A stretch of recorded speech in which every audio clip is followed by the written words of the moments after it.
नमस्कार। आज हम बात करेंगे शरीर के एक ऐसे हिस्से की जिसे हम अक्सर ग्रांटेड ले लेते हैं। एक ऐसा ऑर्गन जो शायद हमारे दिल से भी ज्यादा जरूरी है। जी हाँ, मैं बात कर रही हूँ हमारे लिवर की, यानी जिगर की। चलिए आज इसके कुछ छिपे हुए राज खोलते हैं। ये लाइन तो हम सब ने कभी ना कभी सुनी ही होगी, तू मेरे जिगर का टुकड़ा है। पर एक मिनट, कभी सोचा है कि हम दिल का टुकड़ा क्यों नहीं कहते? भाई, प्यार का सिंबल तो दिल को मानते हैं, है ना? तो फिर जिगर क्यों? वजह यह है कि सदियों तक हमारे पूर्वज दिल को नहीं बल्कि लिवर को ही, हाँ, लिवर को ही जिंदगी का असली सेंटर मानते थे। तो क्या हो अगर हमारे पूर्वज सही थे? क्या हो अगर लिवर सच में दिल से ज्यादा इंपॉर्टेंट हो? चलिए इसी सवाल की तह तक जाते हैं और पता लगाते हैं कि हमारे शरीर का असली बॉस आखिर है कौन। और देखिए, ये कोई नई फैंसी थियोरी नहीं है। अगर हम हजारों साल पीछे जाएं, प्राचीन बेबीलोन के समय में, तो वहां लिवर को इतना इतना जरूरी माना जाता था कि लोग उसकी पूजा करते थे। सच में उसे जिंदगी का सोर्स मानते थे। मंदिरों में उसे देवताओं की तरह सम्मान मिलता था। तो सवाल उठता है कि दिल और लिवर में असल में फर्क क्या है। देखिए, दिल बहुत जरूरी है, नो डाउट, पर वो एक सिंपल पंप की तरह है, बस ब्लड को पुश करता है। लेकिन लिवर, एक्सपर्ट्स इसे पता है क्या कहते हैं?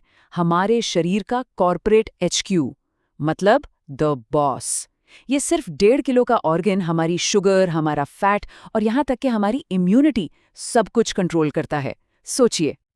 और सुनिए, लिवर के पास एक असली सुपर पावर भी है। सच में, ये कोई मजाक नहीं है। ये हमारे शरीर का इकलौता, दी ओनली ऑर्गन है जो खुद को पूरी तरह से दोबारा उगा सकता है। मतलब अगर इसका 60% हिस्सा निकाल भी दिया जाए ना, तो ये सिर्फ 4 हफ्तों में वापस पूरा का पूरा बन जाएगा। है ना कमाल की बात? अब अच्छी खबर ये है कि हमारा शरीर ना लगातार हमसे बात करता है, हमें अपने हेल्थ के बारे में सिग्नल देता रहता है। हमें बस उसकी भाषा को पढ़ना सीखना है। तो चलिए देखते हैं कि बिना किसी महंगे टेस्ट के हम घर बैठे बैठे अपने लिवर का हाल कैसे जान सकते हैं। क्या होगा अगर मैं कहूं कि हमारे मेटाबॉलिक हेल्थ का राज एक सिंपल से इंच टेप में छिपा है? हाँ, वही टेप जो दर्जी इस्तेमाल करते हैं। सुनने में थोड़ा अजीब लगेगा, पर ये बिल्कुल सच है। चलिए देखते हैं ये आसान सा टेस्ट काम कैसे करता है। इसे कहते हैं इंच टेप का नियम। बहुत सिंपल है।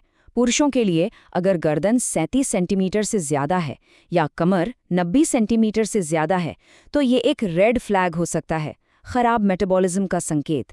और महिलाओं के लिए यही नंबर है, गर्दन के लिए 33 सेंटीमीटर और कमर के लिए 80 सेंटीमीटर।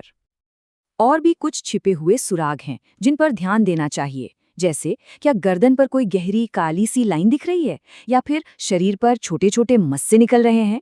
कानों के ठीक नीचे की ग्रंथियों में कोई सूजन तो नहीं है? ये सब लिवर और मेटाबॉलिज्म से जुड़ी किसी प्रॉब्लम के इशारे हो सकते हैं।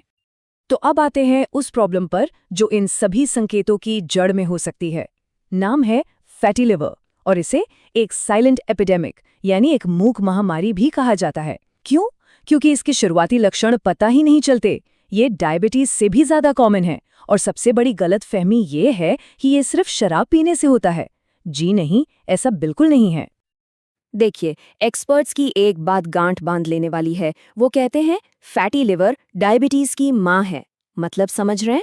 इसका मतलब है कि डायबिटीज की कहानी अक्सर सालों पहले लिवर में फैट जमा होने से ही शुरू हो जाती है, और इसे नजरअंदाज करना बहुत भारी पड़ सकता है।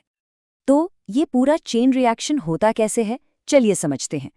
स्टेप 1, लिवर में फैट जमा होता है। स्टेप 2, इसकी वजह से इंसुलिन रेजिस्टेंस शुरू हो जाता है।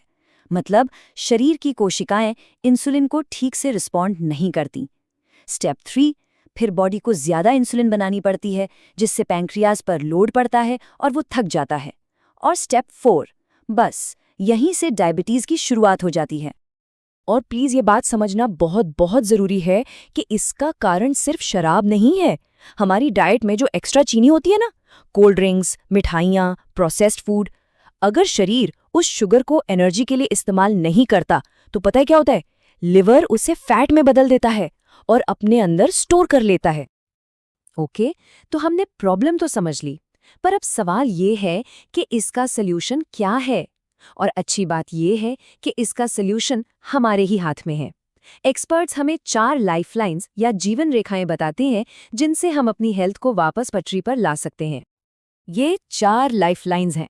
नंबर 1 डाइट और वजन, नंबर 2 जोरदार एक्सरसाइज, नंबर 3 आराम और एक सही रूटीन, और नंबर 4 जो कि आखिरी ऑप्शन होना चाहिए वो है दवा। और मजे की बात यह है कि अगर हम पहली 3 चीजों को ठीक से अपना लेना तो चौथी की जरूरत शायद कभी पड़ेगी ही नहीं। तो खाने पीने में क्या बदलाव लाने हैं? अपने डाइट में कॉफ़ी, अखरोट और काले चने जैसी चीज़ें शामिल कीजिए। कोशिश करें कि आपका 60% खाना कच्चा हो, जैसे सलाद, फल। और हाँ, किन चीज़ों से बचना है? शुगर फ्री वाली चीज़ों से, तली भुनी चीज़ों से और ख़ास करके प्रोटीन सप्लीमेंट्स से। इन्हें तो बिल्कुल ना कहें। अब ये जोरदार व्यायाम या विग्रस एक्सरसाइज क्या भला है? इसे नापने का एक बड़ा सिंपल तरीका है जिसे कहते हैं टॉक टेस्ट। जब आप एक्सरसाइज करते हुए एक पूरा सेंटेंस खत्म ना कर पाएं, मतलब आपकी सांस फूल रही हो, तो समझ जाइए आप फैट बर्न करने वाली सही इंटेंसिटी पर पहुंच गए हैं। पुरानी कहावत है, हरकत में ही बरकत है, और ये बात यहाँ बिल्कुल फिट बैठती है। जब हम हिलते डुलते हैं, चलते फिरते हैं, तो हमारी मसल्स शुगर को एनर्जी के लिए इस्तेमाल कर लेती हैं। वो शुगर फैट बनकर लिवर में जमा ही नहीं हो पाती। इसीलिए खाने के फौरन बाद बैठना या लेट जाना सबसे खतरनाक आदतों में से एक है। और आखिर में एक बहुत बहुत गहरी बात, हमारा स्वास्थ्य सिर्फ हमारा नहीं है। सच तो ये है कि हम एक साथ 3 पीढ़ियों की हेल्थ के लिए जिम्मेदार हैं। हमारे माता पिता, हम खुद और हमारे आने वाले बच्चे। ये कैसे? वो ऐसे कि इंसुलिन रेजिस्टेंस जैसी हेल्थ प्रॉब्लम्स हमें विरासत में मिल सकती हैं और हम इन्हें अपनी अगली पीढ़ी को पास ऑन कर सकते हैं। मतलब हमारी आज की आदतें, हमारा आज का लाइफस्टाइल हमारे बच्चों के हेल्थ का ब्लूप्रिंट तैयार करता है। उन्हें एक हेल्दी भविष्य देना हमारी जिम्मेदारी है। तो सवाल अब ये उठता है, हम अपनी आने वाली पीढ़ियों के लिए सेहत की कैसी विरासत छोड़कर जाना चाहेंगे? और इस सवाल का जवाब किसी डॉक्टर या एक्सपर्ट के पास नहीं है। इसका जवाब हमारी रोज की छोटी छोटी आदतों में छिपा है।